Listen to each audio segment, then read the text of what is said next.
If you enjoy this video, please consider supporting me on Patreon. For the small asking amount of $1 per project, your name can appear at the beginning of this and many other upcoming videos.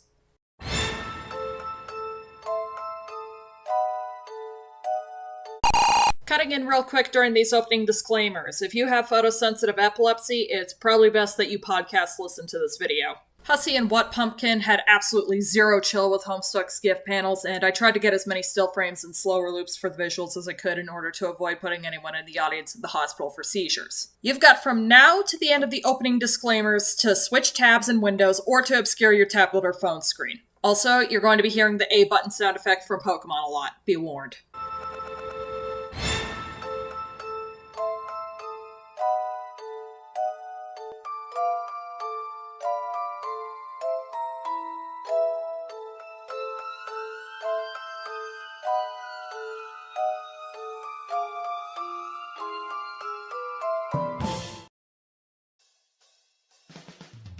Homestuck. A story of a boy and his friends and a game they played that went on for over 8,000 pages, a million words, and hours worth of animations and flash games, and amassed a fan base so enormous and dedicated that they regularly broke the internet with every big update. Every so often, I found myself coming back to it because not only can it not be escaped nor fought, but it's one of the most interesting pieces of media to think about. Homestuck's story, humor, themes, characters, and style are something that could only exist on the internet in the way that they do. Calling it a perfect story or a perfect comic is a flat-out lie. The best moments are some of the greatest bits of literary and visual artistry and are some of the highlights in defining it, but it's still got underlying problems ranging from pacing issues to a bloated character count to stupid narrative decisions that call into question the validity of the comic's quality and status as a good story. You can reread it, or at least reread several pages and pick and choose sections to revisit because God knows you have to have either no life or an impossible amount of free time to read the full comic in one sitting,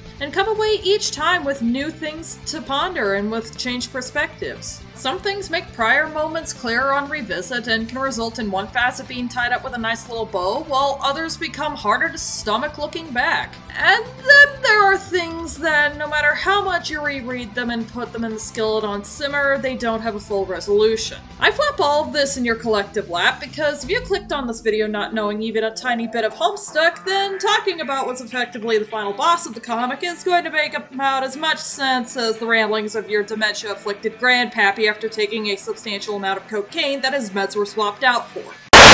Anyway, Lord English, the final form of the Lord of Time, the Angel of Double Death, and an absolute douche to epileptics with his billiard eyes and overcoat. As a concept, he's pretty intimidating, as everything starting with the A1 session was all leading up to completing a time loop with his creation and becoming the final reality-shattering boss the kids had to wreck before they could collect paradise as their reward. You couldn't hope to outrun him since he was already here. As a villain in the story, your mileage may vary, but for someone built up to be so prominent, he's not as entertaining to watch as the likes of Jack Noir or even Vriska during her tantrums or even the Condis. But what I find most interesting to think about, way deeper than I should regarding this verdant meathead, is the amalgamation of soul components that he's made of. We all know that Caliborn is leading this Soultron, but the other three tend to get lost in the sauce when considering the full scope of what he's tapping into to unleash a massacre on Paradox Space. The fridge horror of this fusion is palpable when you revisit several parts of the comic, and more than enough to fuel some nightmares. This intro has gone on long enough, so let's board the Huss bus and see what makes this fucker tick.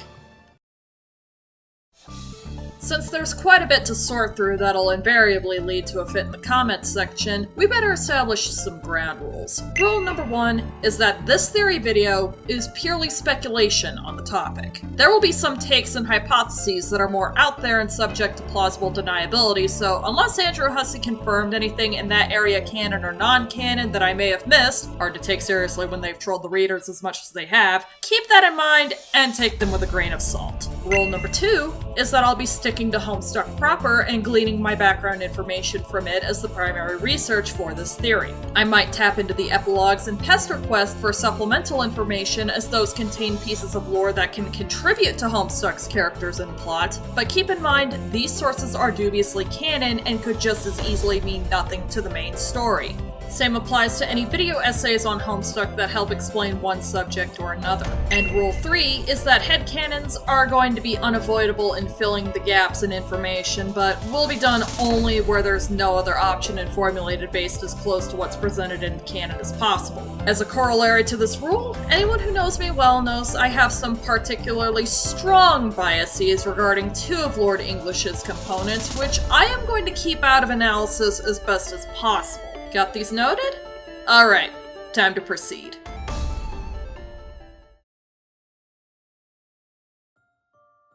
Lord English is a temporal monstrosity capable of obliterating the fabric of reality that was built up to be Spurb's final ultimate boss because of the story's events unfolding. If you're not interested in sitting through Big Bird's impeccable Homestuck in chronological order series, which neatly and with just about no complication summarizes the Homestuck timeline, I'll put the relevant stuff into a smaller nutshell. The game that serves as the overall story engine is an apocalyptic device that destroys 2 universes and nearly tore 4 groups of friends apart. Session A1 ended as a dead session, glitched and unable to continue, and with a group of 12 players who weren't prepared for the game in extreme discord. After scratching the session and hard resetting the conditions of their universe, they and 12 new players, which are our trolls that we follow in Act 5, were fair game to be manipulated by one Doc Scratch. A2 Alternia became a cesspit of violence, ruthlessness, and class warfare under the Cue Ball Man's influence, using time travel and Aradia Megiddo's ancestor, the Handmaid, as a living pawn to sow caste conflict, resulting in a hostile society run by the iron-fisted tyrant that was her imperious condescension, and thus prepare the new players for their trials. Note how A1 Alternia, known as Beforus, doesn't have a green moon orbiting it, and A2 Alternia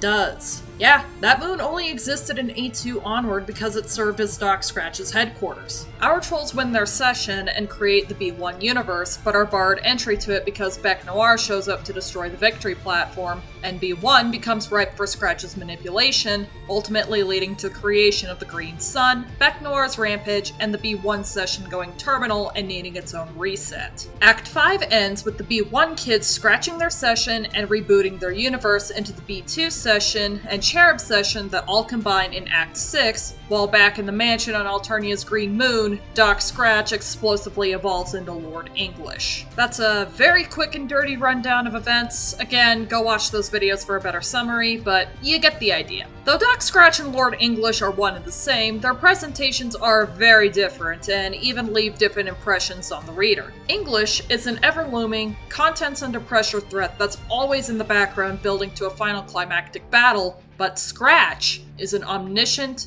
calculating, magnificent chess master pulling the strings behind the scenes, making sure it all goes horribly right. All the while being creepy towards underage girls. The dapper nonce. To be completely honest, Doc Scratch was a much more effective villain than Lord English because Lord English relied on the build-up in the lore to draw intrigue, only to be a final boss fight, while Doc Scratch had more interaction with the cast and made the sickening depths of his chess game of evil more personal. That is to say, they may have always been watching from the shadows, but Lord English is just some green pimp the characters will have to fight out of obligation, while Doc Scratch created pseudo-relationships with the characters to lead them to their doom under the guise of offering assistance. The key to all of this, as shown in Aradia's tour of a dream bubble, as well as the Oter mission where Doc Scratch takes control of the narrative for a bit, is Bros Strider's Lil Hal puppet. This thing looks creepy enough without the ability to wink on its own, but adds some flash stepping to make it appear to be able to move of its own accord, and it just appears out of the void in any universe it finds itself in, and you've got the biggest prop of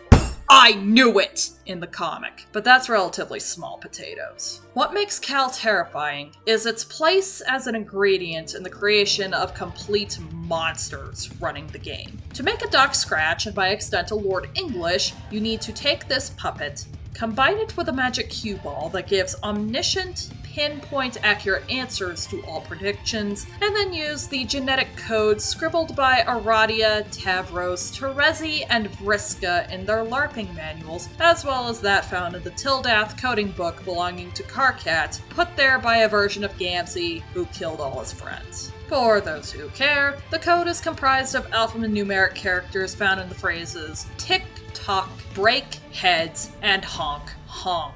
To upgrade to Lord English, a completely unhackable Tildath code found by resident techie Solix on a server out in Paradox Space has to be executed when two universes end. In this case, the Troll universe and our universe, which happens during Act 5's climax, Cascade. Later in Caliborn's chapters, or more specifically, the Masterpiece, we learn that Cal became a vessel for 4 souls sealed inside and whose attributes all manifest in Doc Scratch and Lord English. This then completes the time loop, and while there's more on this creepy doll contributing to the rise of the final boss, it's at this point we better take a look at who was sealed inside and what they contribute to the Snooker Scoundrel.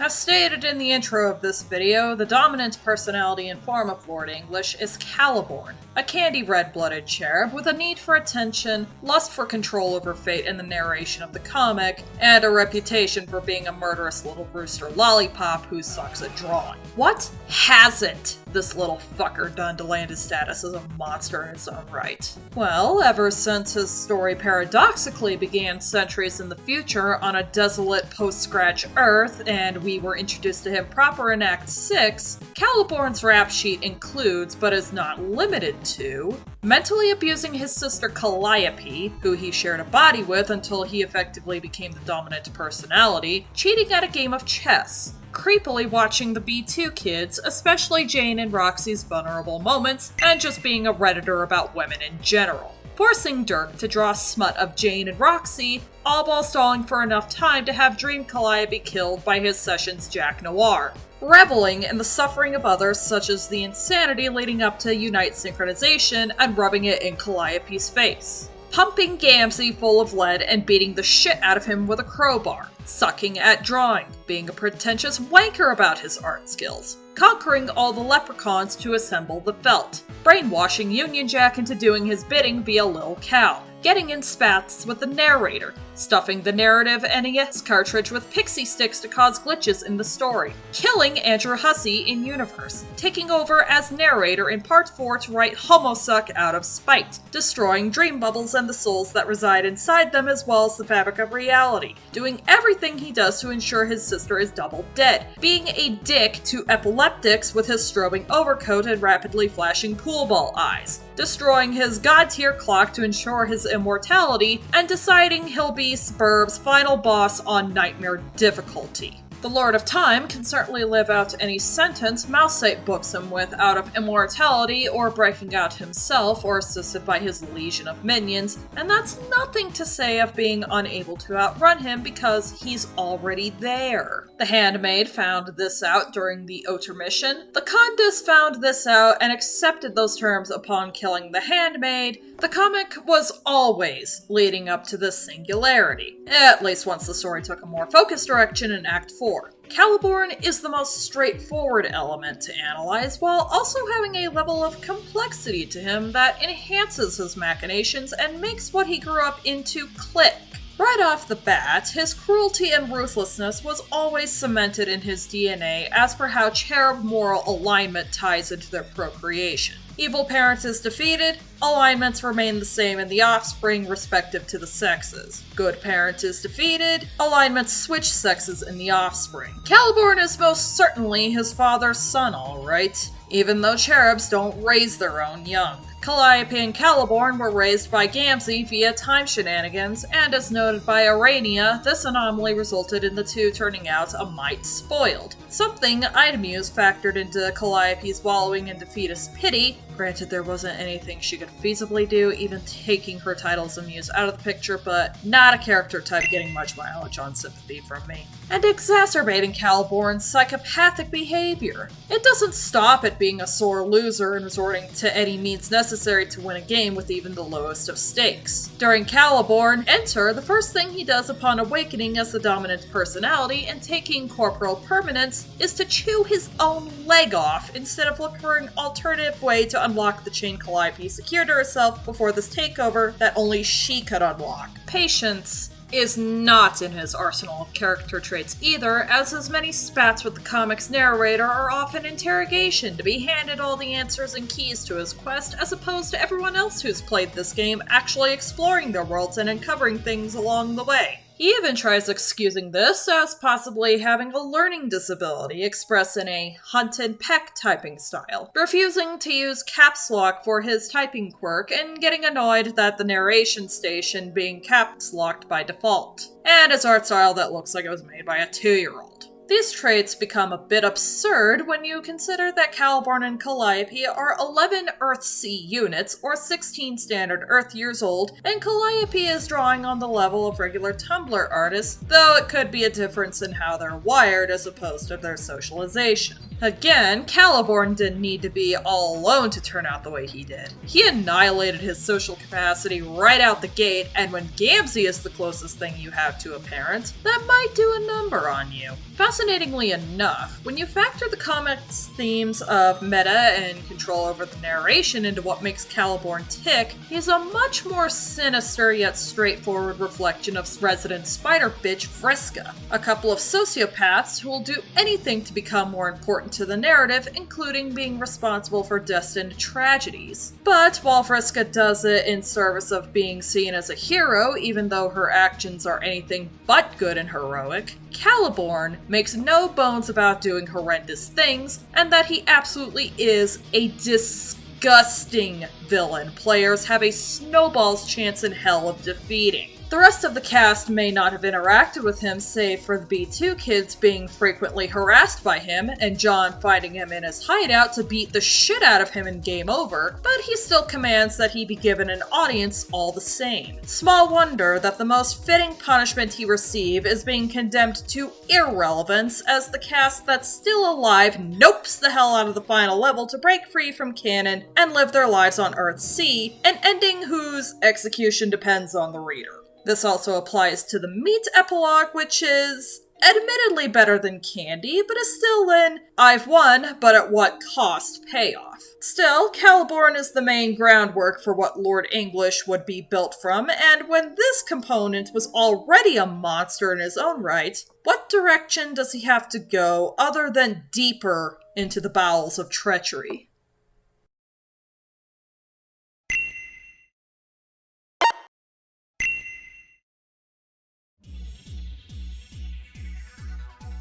And the mix of souls sealed in the puppet that went on to become Lord English is a component that was already fused. Equius Sprite is an entity that bears unyielding horsepower in a package of Herculean strength, computerized intellect, and specialization in the robotic sciences as his own automatomic, electronic, harmonic being. One thing to note is that in order to understand Equius as a singularity, the two souls that make him should also be understood as their independent units that bring distinctive and separate lifetime experiences to an overall stable union. The heavy lifting in the literal and physical sense in this fusion is provided by Equius Zahhak, Era Void, and one of the 3 indigo-blooded trolls that represent the Sagittarius zodiac sign. One would think that there wouldn't be much discussion to be had about him, since Hussie has gone on record solidifying that Equius was only ever meant to be a joke character that rolled several of their previous online tomfooleries into a single being, but in doing so, ended up making one of the most interesting standalone characters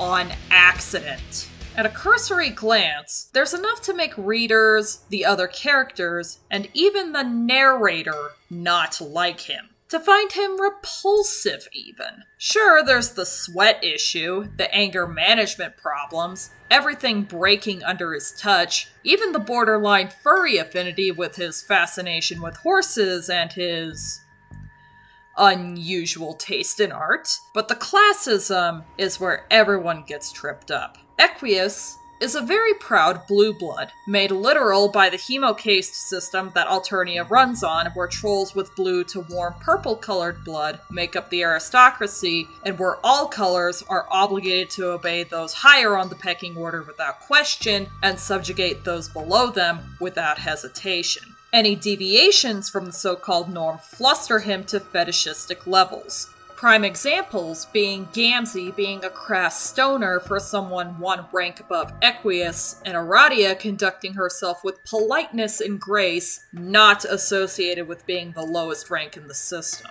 He also holds cerulean-blooded Vriska at arm's length, as the Blues should ideally behave with each other, but come on, she's Vriska. And has a personal vendetta against Violet Royal Eridan, which may be tied exclusively to these two case-speculated rivalry across the board, but it's more owed to Eridan being Eridan. Nepeta is the only person in his time alive, and even in the afterlife, he cares deeply about, in spite of being an olive blood. Namely through the good compatibility between their signs, the fact that their relationship as Moirels is one they mutually want to work, and because they have to keep an eye on one another around the company they're in. Early on in Hivebend, Equius was a bit of a control freak with everyone he interacted with, and had his complacency with the low-bloods getting bullied, even taking part in it of his own accord in some capacity by programming Aradia's soulbot to have feelings for him, and rightfully getting the tar beaten out of him for it. He abhorred the idea of Nepeta wanting to play alongside lower-class members of the Red Team in Scrub and Flarp, and forbade her from playing the latter, though you could make an argument that Equius had a prime location to spy on Vriska and note the kind of dungeon master she is, as well as two of her victims being on the same team as their assailant, not being a good sign of company Nepeta should be in. However, once the game got well underway, and after the trolls became sequestered to the Meteor to escape Bec Noir, Equius since loosened up slightly and became something of a designated team medic. However,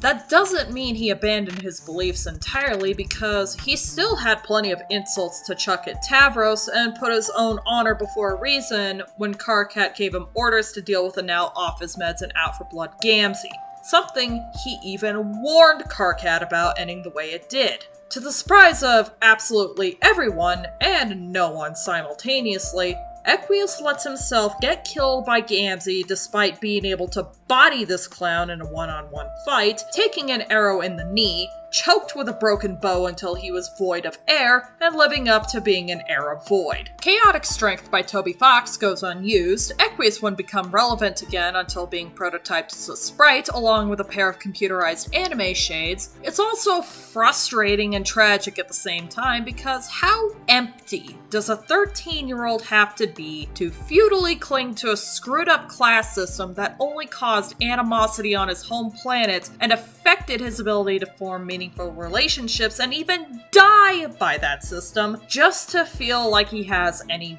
worth? The only other thing he could have taken pride in and what landed his team medic status is his talent with robotics, but while amazing by Earth standards and mirrored with Dirk having a similar skill level, this stuff is commonplace on Alternia. You could even argue that it wasn't even that groundbreaking during his ancestor Darklear's time, and we don't have enough information from the Perforce timeline to hypothesize if their A1 counterparts had a similar parallel, or if Horus just made a steampunk of himself as part of trying to realize his potential as a page of void. Speaking of empty and void, one of the implications of Equius' title, besides the narrative stuff, is the ability to become invisible. So, in addition to permanently borrowing his base level godlike strength, Lord English is tapping into this component to go through time and show up anywhere undetected. Darklear was already described to be surrounded by a void that kept him and anything in his possession surrounded from the prying eyes of omniscient beings like Doc Scratch,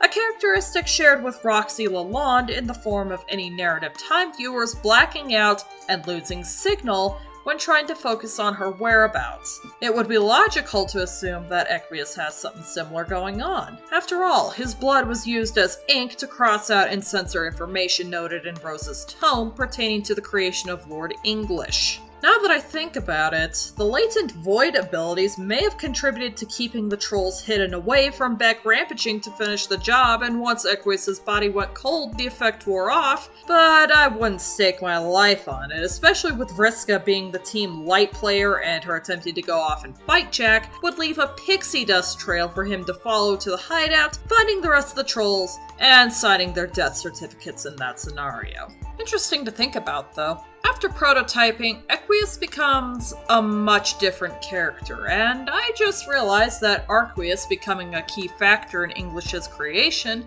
is a result of being fused with what's functionally a Prince of Heart and modified into a Prince of Void, or one who destroys with nothing, destroys nothing, or in this case, one who destroys irrelevance. The last one checks out, since Solix and Aridin being fused together modifies one of their titles into the Prince of Doom, and is the only pre-retcon B2 sprite still around somewhere, with Solix still blind yet alive. Up to this point, you'll notice that I've been going down the statistics and baselines of Equius as given in the comic without going too deep into his character, and that's because there's a whole pool of speculation, what with how little screen time he had. There's seeming to be glimpses of character development in there, but overall being something of a mystery.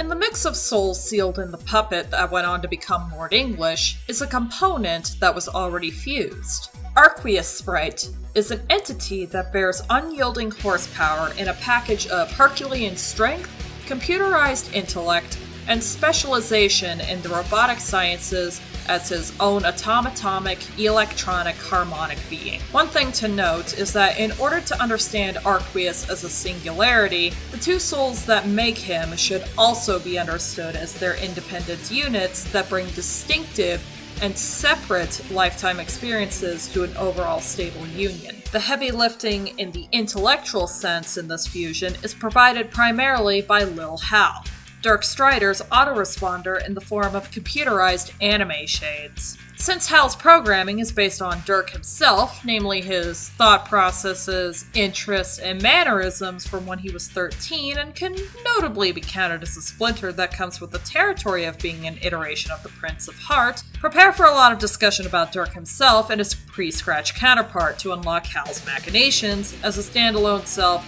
and as a contributor to Lord English's being. Starting with B1 Dirk, or Dave's bro, this iteration was the man who raised Dave in Houston, Texas, after the meteor carrying the small Strider crash-landed in December of 1995. Because of how the B1 ectobiology was conducted, Dirk is actually Dave's biological father. He just raised him as a younger sibling. The way B1 Dirk raised Dave was quite abusive in hindsight. Dueling with maul katanas on the rooftop daily since Dave's birth, keeping a bunch of perverted puppets in the apartment, gaslighting Dave with his flash step into believing Lil Hal can move of its own accord, setting up Saw-inspired traps, and doing all of this to train Dave to become a warrior from a tender age. Bro was seen as a hero that Dave could only look up to, with no way of escaping the shadow cast by that image, and as the source of his trauma. And by hero, we're going off the Greco-Roman interpretation of one who accomplishes great feats, and not one who takes initiative to save those in peril. Cutting a meteor in half with an unbreakable katana and fighting Bec Noir every encounter he gets are among some of his most badass moments. The latter during Jade Enter being what finally cost him his own life. The intentions behind how Bro raised Dave can be expanded on later, but what complicates things is Lil Hal being in his possession. Don't worry, this cursed puppet will get its own section soon enough, but given what it can do, it stands to reason that Bro's worst traits were amplified under that influence. How long of an influence are we talking about? Very likely from the second John created everyone's Paradox clones, since a Durst Cal was in the ectobiology lab and Dirk gravitated toward it right up until the man's dying breath after his final battle with Jack Noir. Due to the way the scratch works and sending Paradox clones to different points in time based on the conditions of the reset, said puppet would still go with Dirk after the reset and interestingly, not have as much influence over the B2 incarnation. B2 Dirk, or just Dirk, started Act 6 off in a post-apocalyptic world 400 years into the future, flooded over and ruled by her imperious condescension. Under these circumstances, he's only been able to interact with his friends via chat messages and indirectly with some of his creations, yet being on the ball to get them prepared to play their session. He designates Jane the de facto session leader, but makes himself transparent about being the one pulling the strings behind the scenes. Meanwhile, Dirk is also splitting his time and consciousness across two planes, the waking world and his dreaming self on Durs, to oversee his friend's entry into the game session on Earth and dragging Roxy back to her tower every time she goes on an alcohol-fueled sleepwalk through Paradox space. And most fascinatingly, Dirk's method of preparing Jake by sending a robot double to spar with him, which ends up kicking Jake's ass, is eerily similar to how his B1 counterpart trained Dave. Unite Synchronization became Dirk's defining moment, where all hell is breaking loose around him as his gal pals are getting slain by the Red Miles, Jake gets knocked unconscious back on his island, and quick thinking and flawless execution are the only acceptable courses of action in saving them all and himself, as well as getting them into the game once they've convened at Jake's place. Dirk clearly cares for his loved ones, even if how he goes about it is questionable, and topped off with a heaping spoonful of depression and hidden under irony as deep and thick as the Cenozoic era rock record. And with that mention of depression, we circle back to the autoresponder codenamed Lil Hal. Even though Lil Hal was created using a CAPTCHA scan of Dirk's own brain from when he was 13, he's a good window into the kind of person Dirk could be if his flaws were left unchecked, even more so than Bro. Though this Dirk admits in a conversation with Roxy that he's the last person who should be a parent or have a kid be put in his care for any length of time. Being a computer with sentience doesn't stop Lil Hal from being more arrogant and meaner than his creator, nor being just as much of a control freak, coupled with running on logic and no emotional influence would make Hal a manipulative bastard. This nearly gets him broken by Dirk because he hates himself, and hates that Hal serves as a reminder of everything that Dirk hates about himself, only being spared because Hal is afraid of dying and ceasing to exist, and it's a mutual fear that becomes apparent in the Meet epilogue. Lil Hal is every bit as dangerous as Dirk. There's no denying that. And had he been prototyped solo, it would have given him the physical form, autonomy, and omniscience granted by being a sprite that he could use to possibly mutiny. In a way, combining him with Equius was necessary to keep those desires reined in, and not just because of Equius having weird tastes himself, especially since this made Hal something new and neutralized conflicts about not being the real Dirk trademark. Just like how Lil Hal made Equius a Prince of Void and gave him some relevance to the plot, Equius contributes his own title right back and renders Lil Hal an heir of heart to give him emotions and feelings that he never could express as a computer. Dirk even tells him that dealing with emotions, strong ones included, were part of the deal of being made alive by prototyping when Arqueus is faced with Phephida Sprite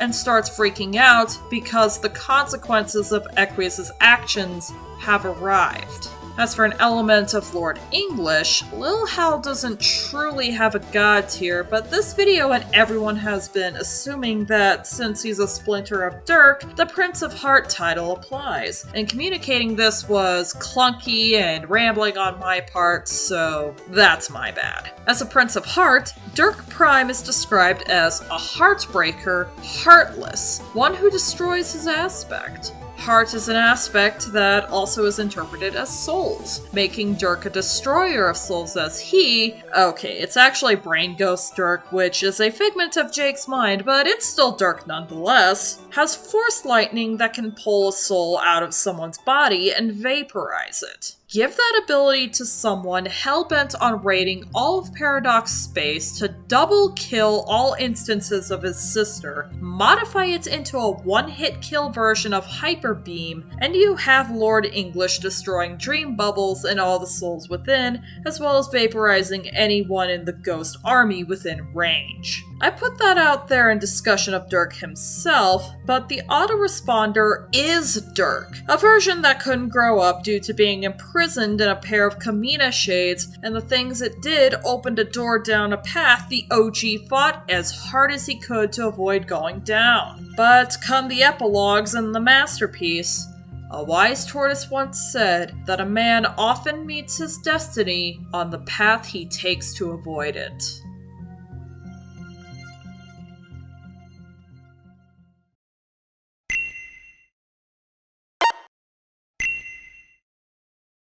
It's difficult to nail down the exact contributions to the mix from this component, when the component itself is the most unclear and difficult to parse the reason for their actions prior to, even more so than any of the Void players, which are notorious for being misunderstood. Caliborn, Equius, and Lil Hal, I can analyze for hours and come to an understanding of them as their own entities and as cogs in the Billiards bastard machine, but I can't say the same for Gamzee Makara, Bard of Rage, and one of the 3 purple-blooded trolls that represent the Capricorn zodiac sign. Throughout Homestuck's run, Gamzee's characterization has been all over the map. During Hivebent, he was your typical chill stoner juggalo. In 5.2's infamous Murderstuck arc, a combination of running out of drugs, no solid helpline, and a so-called blasphemous music video kicked the switch to Pennywise hours, and all through Act 6, he was basically reduced to a plot device defining the phrase, "no thoughts head empty 1 minute, and haunting your nightmares the next." Bards are supposed to be wild cards in Spurs mechanics, the class specializes in inviting destruction through their aspect, and Gamzee definitely has the wild card nature in spades. Intentional card pun is intentional. The problem comes into focus when you realize that technically Gamzee fulfills a purpose in the story through actions logical to the narrative's progression, but the character motivations and reasoning are blurry enough to be declared legally blind. To get some things out of the way that make for some red flags in Gamzee, dude grew up with an absent parent, which automatically means he wasn't raised properly. But it's a no-win situation anyway, considering that a temperamental and aggressive aquatic goat isn't on the list of things that make a good parent. The social stunting continues with looking at his friend circle. He was very chill and got along pretty much with everyone during Hivebent,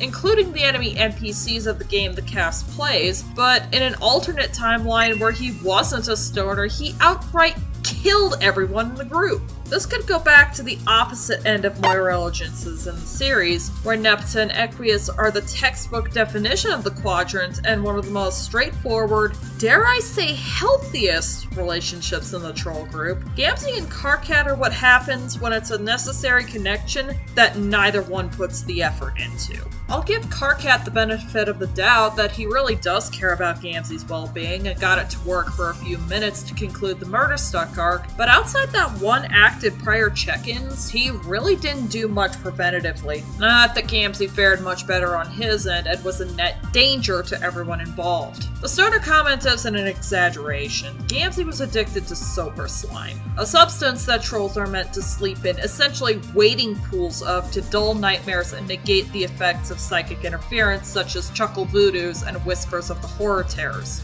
This compound is not fit to be consumed as a food substance, but acts similar to marijuana in effects should it be eaten, right down to causing major brain damage in developing minds. I say that as speculation because heavy substance use before your brain completes development at age 25, such as smoking a lot of weed, drinking loads of alcohol, or experimentation with any number of hard drugs really screws with that process, and trolls have some comparative physiology to humans. More on this later, but just like B1 Dirk, being under the influence of Lil Hal's mind control and even being mind controlled by Irania's circuit, Vriska's ancestor, certainly throws some complications influence in the mix, as the puppet's influencing his actions to make things going according to plan. Then again, Gamzee absolutely snapped on Terezi leading into game over after being released from Irania's mind control within seconds of Terezi seizing her attacks on him. Probably the least complicated thing about why Gamzee does what he does is the collective dark carnival religion practiced by the Purple Caste. That's not a joke. The franchise cemented that the entire Purple Caste are juggalos by default and practice a religion worshipping two mirthful messiahs, prophesizing a cataclysm known as the Vast Hunk, and often performing Aztec sacrifices to bring this event to fruition. Yes, it's all as nuts as it sounds, and the entire caste is effectively a cult.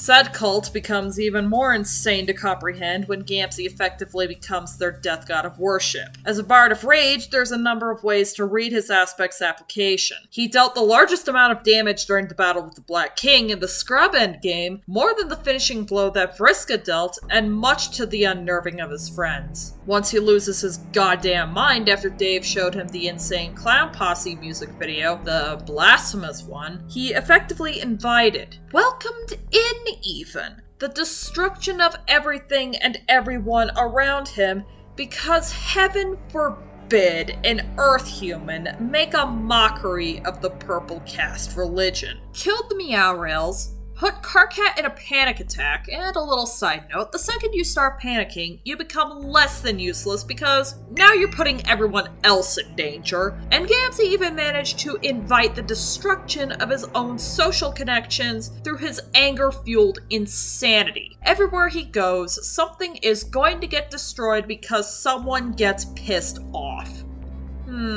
Birds of a feather, am I right? There's not much I can say about his contributions post-retcon because he gets caught, bound, and gagged by Terezi and spends the rest of the comic locked in a fridge, though it's also implied he still raised Caliborn and Calliope in the new timeline somehow? The epilogues further complicate this because the meat route ensures the completion of the time loop by securing the masterpiece taking place as foretold, while on the candy route, Gamzee gets brought to Earthsea and lives there until he gets killed by Vriska after she arrives through the black hole, but both routes are dubiously canon and rife with contradictions. Most tellingly is that Gamzee was an active part in Lord English's Rising, being the biggest of picture application of his title, and whether that was purely of his own volition, purely out of manipulation via Cal, or a combination of both, those metrics are blurry, but the thrust is this. Aradin doomed his entire race in one action and by being a coward.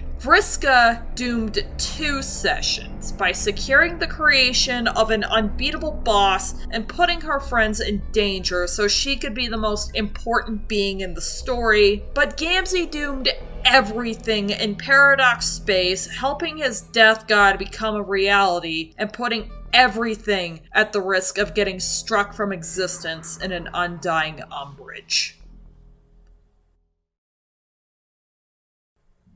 There's a chapter I've brought up regularly that effectively becomes a ground zero through all the asynchronous timelines in separate universes, and that is Act 6, Act 5, or Caliborn's chapter, The Masterpiece. Told through laughably bad claymation and Caliborn's pretentious narration, the chapter details Caliborn's return to his in-game planet to fight the denizen in the core, come out victorious, and gain an ultimate weapon Juju he keeps in a chest for safekeeping. Further shown during Act 7, or The Rapture, Caliborn then takes a crowbar to his god-tier clock to destroy the conditions of his immortality, and gains his strobing billiard eyes in the process. And it's at this point he's still served by Gamzee in an augmented clone of John's Con Air bunny. The Meat epilogue incorporates things by explaining the arrival of John and the other kids from the Earth sessions as John Prime going back into the canon and rounding up the game over timeline versions of the other kids, akin to Aradia Prime gathering her doomed counterparts for the battle against the Black King in the Troll session, and to buy some time to get her friends to safety when Bec Noir crashes their victory platform. During this battle, Caliborn gets the upper hand and seals John, Rose,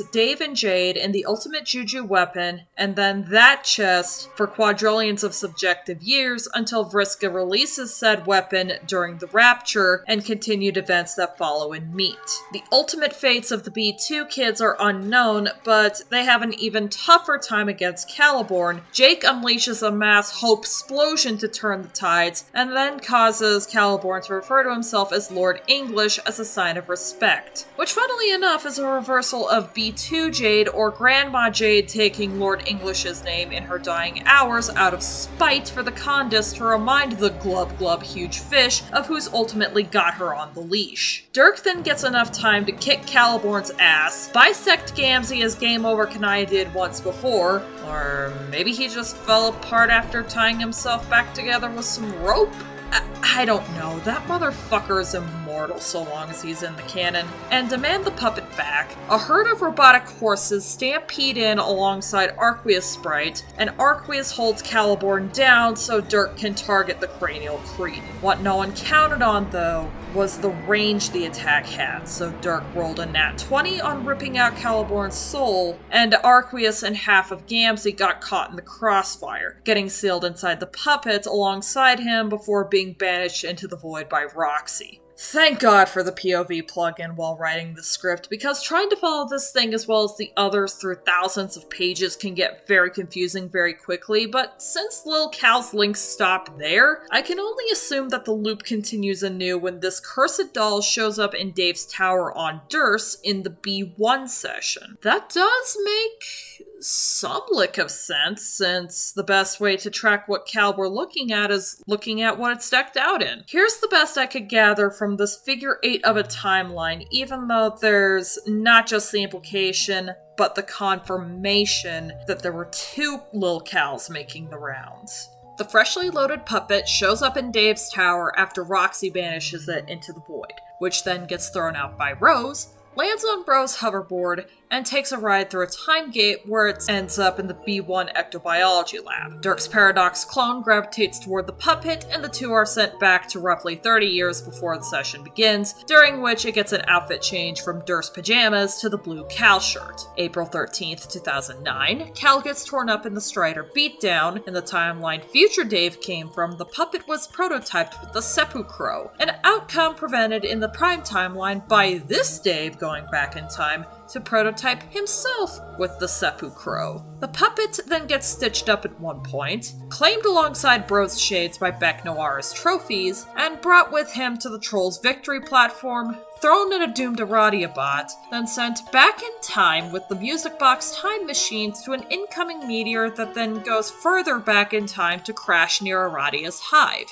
Aradia collects Cal and a few other artifacts from the crash site, sending the puppet off to Kanaya for repairs, where it's made whole again, and you can't even tell it was destroyed in the first place, as well as given a new green outfit. This is where the ghost imprint was collected and made into Doc Scratch later. Cal was then brought on board the meteor stowed in someone's Silodex. Gamzee was the one who had this thing with him the longest, though it somehow manages to get lost somewhere in the B2 session, until Gamzee finds it again on that Durst, gets hypnotized by it, then sends it off to that Prospect to mind control Union Jack, and that puppet gets destroyed along with Prospect when Union Jack blows it up, causing Jake and Jane to go god tier. Meanwhile, due to the nature of the scratch, the Durst puppet is still riding with Dirk, but the reset sends him to 400 years in the future instead of 30 years into the past. This puppet was dropped into the ocean leading up to Unite Synchronization, and was later found by Caliborn centuries more into the future on Earth-C. Caliborn would then use the two puppets synchronized to carry out the aforementioned brainwashing before Prospect explodes. He keeps the dirty one as an empty vessel, and that Cal is brought with Caliborn to the Land of Colors and Mayhem, where the souls are sealed inside during the masterpiece and banished. Rinse and repeat. What gets me tripped up is that the B2 Cal is an empty vessel when its B1 time twin was present on Earth, had an effect on Bro, got brought to the A2 session, and was imprinted in the lab locked onto that session to make Doc Scratch. Unless I'm missing something, considering that post-Scratch Dirk was barely affected by Cal and this was the same doll that he arrived via meteor with, the only explanation for this is that the Scratch had to have had reset the doll and wiped the souls inside it. Getting damaged couldn't have released the souls because the B1 Cal was still a viable vessel after being shredded in the Strider beatdown until it was permanently destroyed in B2 Prospect's destruction. Hussie was doing a near seamless job on stable time loops right up until the second half of this comic, which is impressive in the best and worst ways. Best that they kept this long of a streak, worse because this one discrepancy sticks out like a sore thumb and becomes contradictory, if not an outright plot hole.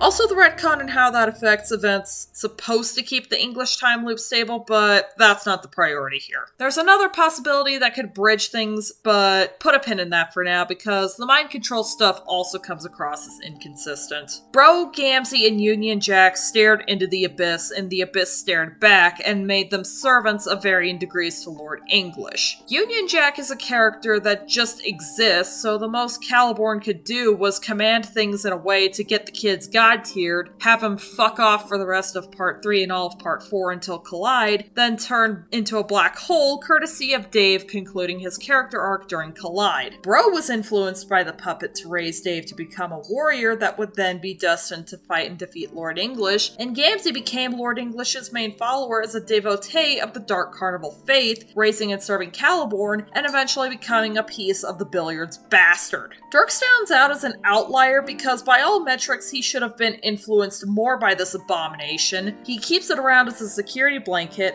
He declares himself a puppet master and is manipulative, but he never really crossed that line between heroism and into villainy. You could then argue that it's the Gamzee, Caliborn, and Lil Hal parts speaking to their wholesale selves that were influenced by Lil Cal to manipulate things exactly the way they need to go, but then you'd have to ask why Union Jack had no intimate connection to this cursed doll yet got hypnotized. And Equius is largely an innocent bystander in that regard, since he had no interaction with the toy whatsoever.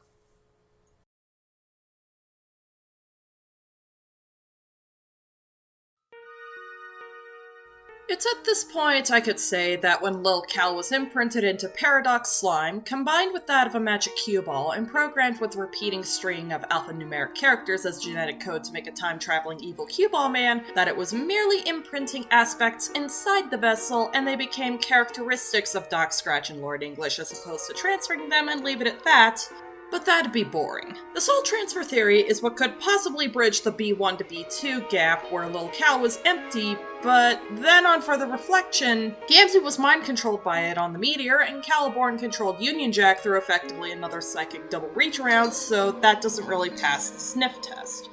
Or maybe the only explanation to support this theory is off-screen shenanigans where Gamzee swapped dolls by fucking with the music boxes and hid the evidence by swapping outfits because that's probably a thing Hussie would do because Act 6 is already filled to the brim with assholes. What's another one to add to the pile? Lousy goddamn stupid jujus! Whatever the case, a soul transfer in Doc Scratch's creation would make sense, given how the traits of the trapped manifest in both forms is quite unbalanced, and not to mention makes it so which half of Gamzee's soul got sealed in the puppet is a Schrodinger's clown question. The way Doc Scratch goes about things is far more calculating, elegant, calm, and personal, while Lord English is more brash, primal, explosive, and indiscriminate. Scratch is the kind to lure you into his web, while Lord English will bum rush you without warning. The way Doc Scratch manipulated Alternia into becoming a cesspit of violent class warfare, groomed the handmaid into serving the felt, and played admittedly excellent host to the reader and company just there to trash the mansion and kill some leprechauns, has Lil Hal, Gamzee's calmer half, Equius, and arguably the sprite powers all over it. Creeping on young teen girls in both sessions and using time travel is more Caliborn's contributions, but personality-wise is overshadowed by the other elements. Lord English, on the flip side, is running entirely on Caliborn's being, causing destruction as he conquers every light year of paradox space and commanding an audience's attention and fear, while also tapping into Gamzee's angrier half and Equius' strength, since the Indigo Blood had a tendency to get mad over just about anything in the first half of Act 5. I cannot for the life of me find where Lil Hal fits into the equation, unless you want to count it amplifying the Caliborn parts boasting about being the most important final boss that ever was. Another interesting musing is that while the more neutral components had some degree of character development or keeping their negative qualities in check, this very combination of souls tends to bring out the worst in each other. Off the top of my head, Equius with his adherence to the hemocase system affected all his interactions and could very well be the basis of a possible colligonous relationship with Gamzee. And once Gamzee went insane, he used those beliefs against him, almost as if he were mocking Equius as he killed him. And mind you, Gamzee never gave a damn about the class system until he went insane and realized he was the descendant of the Juggalo King himself, the Grand High Blood, the Attorney General of Kangaroo Courts the multiverse over, and only then he minded until Murderstuck concluded. Caliborn couldn't stand the Juggalo unless he was doing his job of serving him, and the many times that Dirk was contacted by Caliborn to play a game becomes a lot more sinister when you consider how Bro turned out, though at least we now know where Ultimate Dirk picked up the Andrew Tate chromosome. Call me Dickmaster.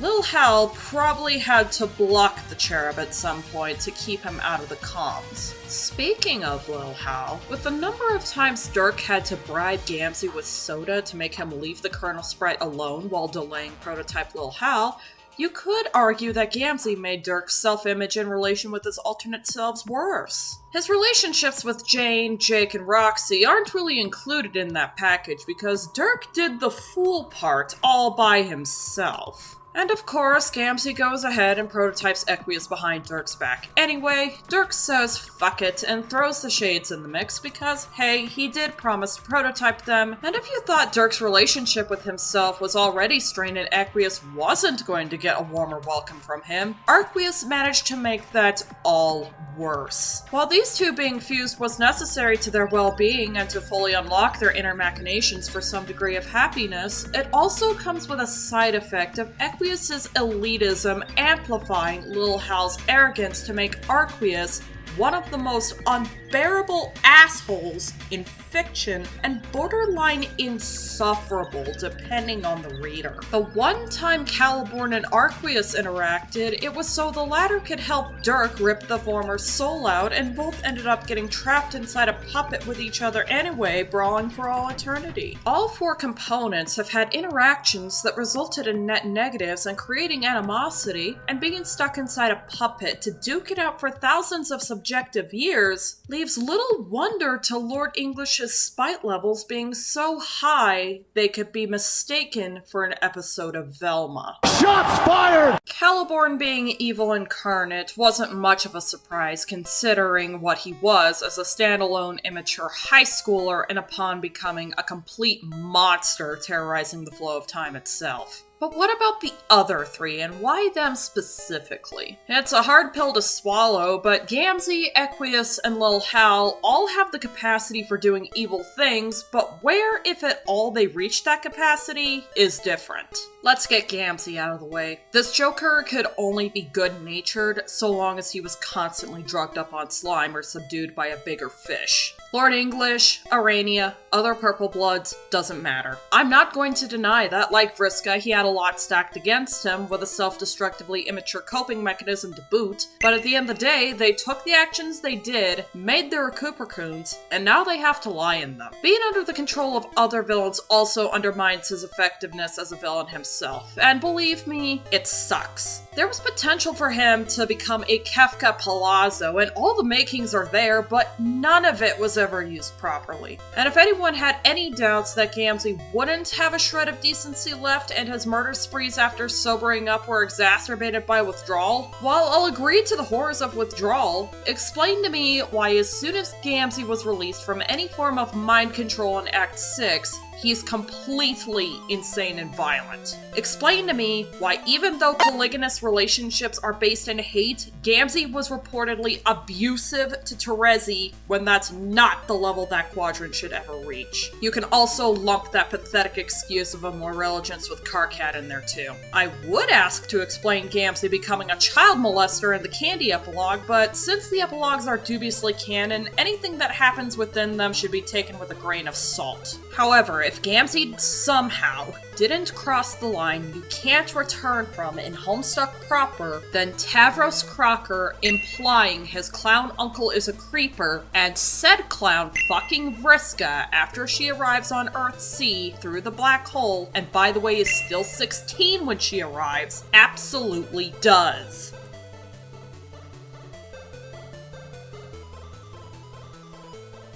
If anyone wants to vouch for an insanity plea because Gamzee was brainwashed by Lil Hal to serve Lord English and that would technically make him not responsible for what he did, by all means, there's enough for you to make a case there. The timelines where Gamzee slaughtered his friends regardless, and there's so many that it borders on being a universal constant, don't get that extension. What really clinches it is that Gamzee never has a moment of, my god, what have I done, or remorse for his actions, unless you want to count the 2 times he actually cries. Pre-retcon, when Equius is born, though that moment was undercut earlier by laughing like a complete shithead that he did the first level prototyping behind Dirk's back, and post-retcon when he's locked in the fridge, unable to escape, and thrown around during Collide. All of his thoughts in Act 6, with absurdly rare exceptions being narrated instead of spoken for himself, do this 0 favors. Candy doesn't even resolve this because Calliope insisted on John bringing Gamzee to Earth C and gives him the Steven Universe future Diamonds treatment. No redemption arc, just poof. He's good now, making everything that happens later even more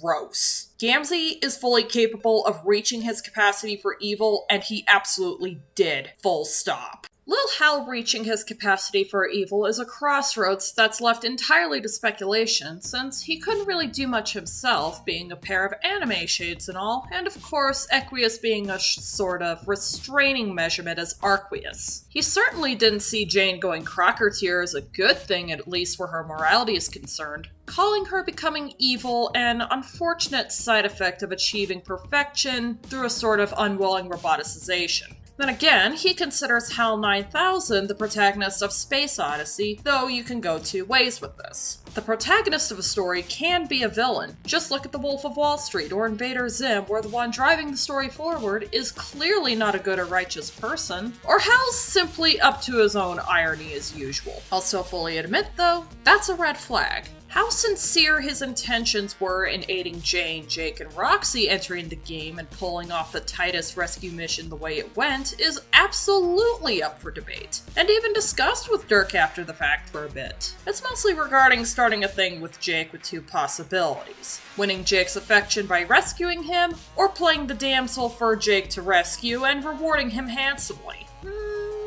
My money is on the former, and Hal screening their chat logs may have had some good intentions, but still contributed to things falling apart. Still a better messy relationship that tried to work than Stolitz. What we got from the story, as best as I can interpret it, is Dirk's consciousness from only a couple of years in the past acting out after being dumped into a computer, not being treated as the real deal by his friends despite being the same person, and someone who's already depressed, nervous in any relationship he finds himself in, and can only function under high-stress situations, effectively trying to analyze himself and driving himself mad with all his flaws. That would drive just about anyone insane, and if he wanted to retaliate, he doesn't have the complete human capacity to fully weigh his options, and this could open a dangerous path if he had been prototyped alone.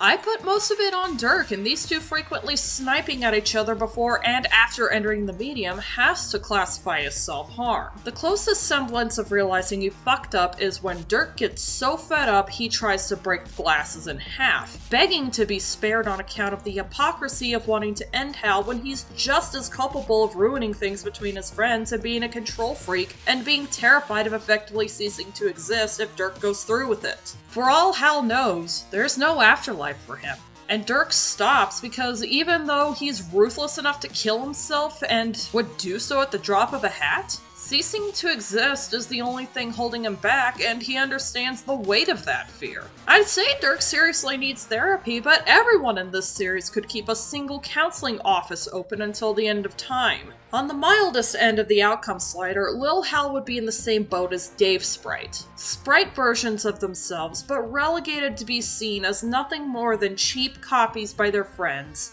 Just worse for Hal because he's already seen as such. On the other end of the slider, that superiority complex would reach a boiling point and Dirk would have to deal with his own Metal Sonic. To reiterate, Lil Hal needed to be prototyped with a second tier to fully get away from his disdain about not being the genuine article and have a safeguard against a worst case scenario if he truly believes he's the superior version. And speaking of the genuine article, ignoring Dirk going ultimate and becoming a despicably skin-crawling villain in the epilogues that even extends to being a control freak to pester Quest and crashing his past self's route, he certainly shows he cares about the people in his life and that what he does to strengthen them is for their own good. How he goes about it, as outlined in the components section, gets within kissing distance of crossing that line, but at least where the main comic is concerned, that capacity isn't reached. After the trickster stuff, he ruined things between his friends and himself to the point that the only one he can talk to face is Jane. That's an admission of guilt and shame. During the first half of Part 4, after he goes God tier, he still dives in to help his friends, even as he keeps getting thrown to the bench and out of the way of the narrative, arriving too late to save anyone post-game over and letting himself get consumed by the glitches out of hopelessness. Post-retcon, the guy even takes the fall for how his B1 self brought Dave up during one of the best scenes in the entire comic as the two Striders give each other the closure they needed for so long, and Dirk finally talks it out with the other B2 kids to earn his reconciliation and forgiveness right before the rapture. If you go back long enough in the fandom's history, the idea of Bro being a stone-cold bastard wasn't entertained as much as the exaggerated sibling rivalry, but with wholesome moments mixed in. And once that uncomfortable realization set in, the reality became inescapable. Bro certainly crossed that line. Dirk refused to cross that line in the main comic, but his relapse into being a control freak had him pole vault over it in the continuations, and Lil Hal could have reached it if nothing kept him in check, only for other influences to override those safeguards in the creation of Doc Scratch and Lord English. And now we come to Equius, and immediately his classist ideals and outburst of rage should have doomed this kid to crossing that line. He has all the tools he needs to hurt people and justify how screwed up it is. By all metrics, he should have taken his place alongside Vriska, Gamzee, and Aridin on the villain team, if not as a big bad himself, but a dragon to them. And yet, he doesn't cross that line in his living life or either timeline where he was revived as Equius. Okay, the one thing that counts as crossing it was programming Aradia's soulbot to have feelings for him, and he rightfully got his ass beat for that. That was absolutely not cash money of him. Aside from that, however, compared to the other components that made up Lord English, Equius did literally nothing wrong. In the short screen time he had, every opportunity he could have gone out of his way to hurt the ones beneath him in the social order, he doesn't lay a hand on them. Shoot, Equius is the only troll who hasn't killed or tried to kill anyone that's not an enemy NPC and had to be ordered to deal with an active murderer on the team. He doesn't have it in him to hurt his friends, which is why when he starts getting mad, his first instinct is to wreck inanimate objects like battle robots that he builds and sets to kill mode. Notice also that once he starts interacting with everyone else physically during their scrub session and on the Meteor, his first course of resolution is talking to them instead of immediately throwing down. Equius knows what sort of responsibility comes with godlike strength because of how easy it would be to accidentally hurt someone when he can already shatter glasses by barely touching them, snap a longbow like a twig, and this is even demonstrated with his guardian, a centaur, the strongest freaking creature on Alternia, bruising from a gentle appreciative pat. All things considered, he's an unconventional pacifist. He could subjugate others with his mere physical prowess, but he chooses not to, instead adhering to the caste system as staunchly as he does to not be cold himself, and ordering his friends to stay in their hierarchical lane so they don't run that risk either. He even questions the system and is able to put aside his elitism to keep the others patched up when everyone needs to be fully mobile in case of life or death situations. Fitting Vriska with her robotic arm was an obvious echo of Darkleer doing the same for Mindfang. You can absolutely question the intentions behind the specifications he built Aradia's Soulbot with, but Tavros was someone he didn't have any prior relationship with and would probably turn away at the first chance, yet built him a set of robotic legs and helped him break them in. See also in the new timeline after being revived as Arquius, where he puts his pride for robotic superiority aside and deactivates Jane's Tiara Top because he's doing what's best for the team. Builds up the 8 houses to the highest gates and places grist rigs to release all the building material inside their planets for the Great Offering because it's what he can do to help the team's endgame. Joins Jake in fighting the Felt and Collide because it'll help turn the tides in the kid's favor. Mentions that he wants to do something out of the blue and heroic to help everyone because it's for the team's best interest. Equius does care about his friends. It's just that this horse has been successfully broken and groomed by a horrendously cruel caste system and ended up dying because of it, and would paradoxically create the same system that screwed him over because he got trapped in a puppet to become the evil cue ball man that instilled said system. Oops! I won't deny Equius is a control freak. He and Dirk are kindred spirits in many ways. As for having any remorse for what he's done, and that such an elitist prick can't possibly be redeemed or reformed, well, I already explained his contributions in the new timeline. He didn't really do much in the game over timeline other than reconcile with Dave Sprite, but he ends up staring the consequences of his actions in the face in both timelines and is immediately ashamed and regretful. The one person he was so close to, that was the catalyst for slowly changing his mind about his beliefs, that he swore to protect, is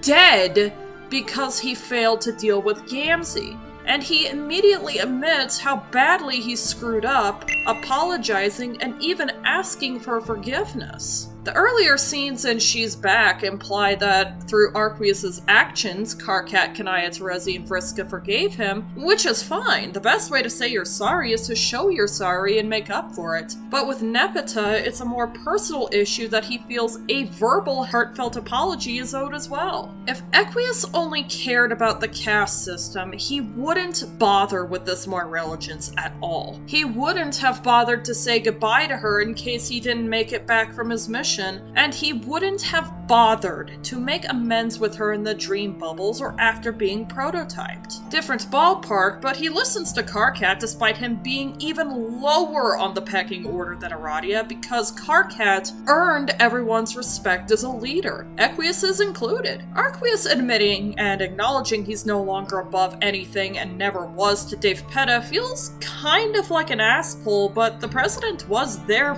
in his living life. Despite not being the most pleasant of the lot and having traits that should have made him easily reach his capacity for evil, Equius never did. He stayed on the hero to neutral side, did what he could to make amends and help out, and ultimately got trapped in a puppet to become the main monster for his trouble.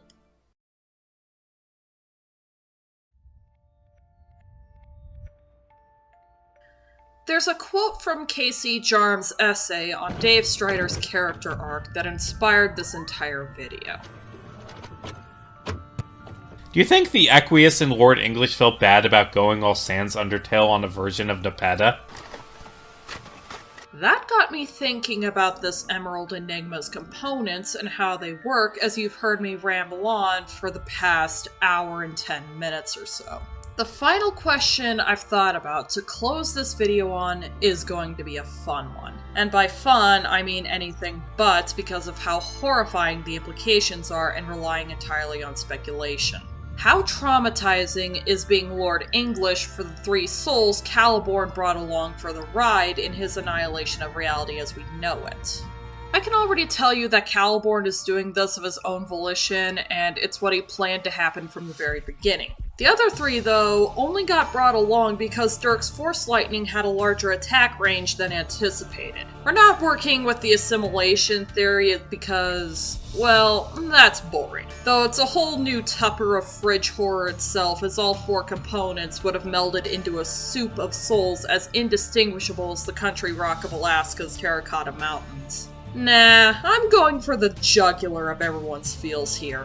I'm assuming the soul transfer theory and the heterogeneous mixture theory given credence by Doc Scratch and Lord English being very different forms of the same being with an imbalance in the components' contributions. Gamzee was more active in helping Lord English rise, some on his own behest and some under the influence of brainwashing. He showed no remorse for anything he's done, became his religion's very messiahs, and invited destruction everywhere he went. His actions, once released from any form of mind control fared no better, would have eventually killed his friends anyway, and was rendered a plot device for most of his screen time. An insanity plea is the best he could hope for as punishment for his actions, and the comic does give credence that Gamzee is so mentally unwell that he'd have to spend a lifetime in an institution now that the ruling system of his world that would have culled him for it no longer exists. Ruling on Gamzee is that he probably wouldn't be traumatized for helping cause his homeworld's infection of hatred and the destruction of millions of souls through his death god, but it should not be ruled out entirely.